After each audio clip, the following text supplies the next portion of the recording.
Hii ndio chai unayoniletea kila siku? Ni makosa. Wewe huwezi kufanya kazi. Fahamu mama, rekebisha. Hakuna kurekebisha. Ondoka nyumbani kwangu sasa hivi. Mama na mama somzio makuwasha meta. Mlete. Lakini akiharibu kama wengine atoka siku hiyo. Chai haina hata sukari. Sijui hawa mabinti wa kazi wapoje. Hanifai huyu. Ngongoja nimfukuze kazi. Ngine atatoka siku hiyo hiyo. Karibu. Hapa sipendi uzembe. Amka chakia mguu, uandae chai, uvanye upike, usha. Mama, mbona umeamka mapema sana? Kazi ni kazi mwanangu.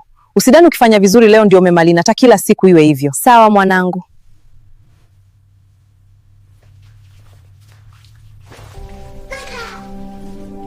Hii sakafu bado ina vumbi.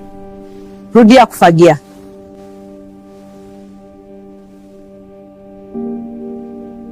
Umekuja kufanya kazi au kupumzika hapa? Fanya kazi, acha ujinga wewe, nitakufukuza kazi.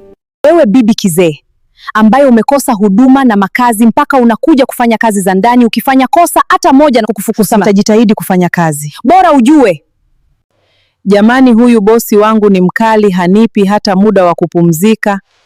Ila sishangai muda mwingine huwa ni malezi yanachangia. Sijui wanangu huko mlipo mna hali gani, nimewakumbuka sana. Wanangu kitambo sijawaona, baba yenu alinifanyia ukatili sana. Yangingia sanjute. Unapia gosa hizi wangu makum kubwa. Na mrembo sana pamoja na kijana wangu. Nimekuwa nikiwatafu miaka yote bila mafanikio mpaka nimeamua nje nifanye tu kazi za ndani ili nisiwe na mawazo sana. Unakaa chumbani muda wote unalia. Unalia nini sasa? Nimewakumbuka sana wanangu. Kumbe na wewe una kizazi.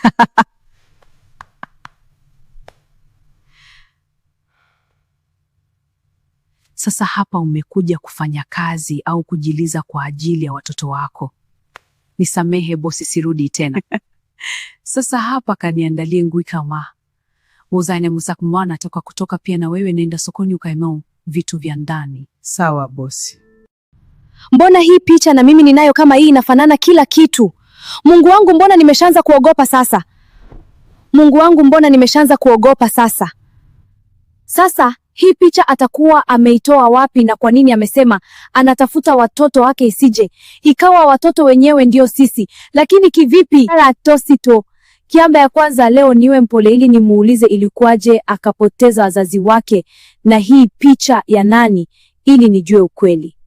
Nimeona chumbani kwako chini ya mto kuna picha mbili ya mtoto wa kiume na kike. Je, ni nani wale kwenye picha? Nikumbushe bali jamani, ni watoto wangu wale. Watoto wako? Pole sana mama. Nililazimika kuacha, inaniuma sana. Samahani, lakini uko salama mama? Unaweza kunieleza zaidi ilikuwaje mpaka kupotezana na watoto wako? Baba yao aliwaiba kutoka kwangu. Alipata mwanamke mwingine huko Dar es Salaam, akaniacha maumivu makubwa. Pole sana. Huyo baba wa hao watoto alikuwa anaitwa nani? Naweza kukusaidia kumpata. Alikuwa anaitwa Baraka Sanga, niacha Makambako mwaka 95.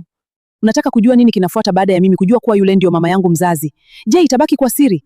Na vipi kuhusu baba yetu, itakuwaje? Usikose episodi inayofuata. Unaangalia video hii ukiwa sehemu gani? Komenti hapo chini.